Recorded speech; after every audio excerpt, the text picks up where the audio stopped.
मेंटेनन्समध्ये काफ़ी लो आहे, छान आहे. ऑफ रोडिंग पण क्लिअर करून घेते. ग्राउंड क्लिअरन्स छान आहे गाडीचं, तर दगडं वगैरे एकदम लागत नाही इंजिनला. वरून ऑन हायवे ॲव्हरेज काढून देते 45-45चा ॲव्हरेज देऊन देते तुम्हाला. आतापर्यंत आपण टोटल ट्रॅव्हल केलं आहे 650 किलोमीटर समथिंग, आणि आतापर्यंत मी टोटल फिलअप केलं आहे 3 वेळा फ्यूल फिलअप केलं आहे. 500 म्हणजे 1500चा, आणि त्याच्यामध्ये फ्यूल लागलं आहे मला टोटल 1000 रुपयाचा फ्यूल लागला आहे. तर ठीक आहे, ॲव्हरेज वगैरे मध्ये पण नो डाऊट.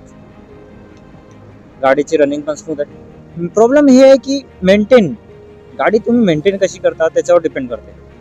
ही गाडी कंटिन्यू रनिंगमध्ये राहते, माझ्या घरी पण राहिली, बाकी कामामध्ये रनिंगमध्ये राहते.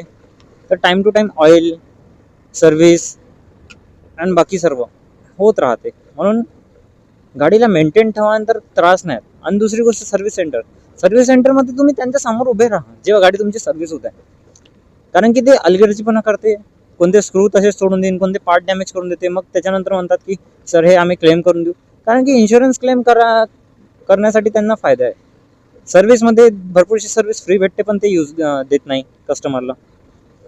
तर जिथपर्यंत होते, जर तुम्ही बाईक ओन करताय 125cc असो किंवा 400cc 900cc असो किंवा एक स्पोर्ट्स बाईक असो, तर माझं एक म्हणणं आहे की तुम्ही बाईकबद्दल नॉलेज घ्या, तिला स्वतः पण मेंटेन करणं शिका.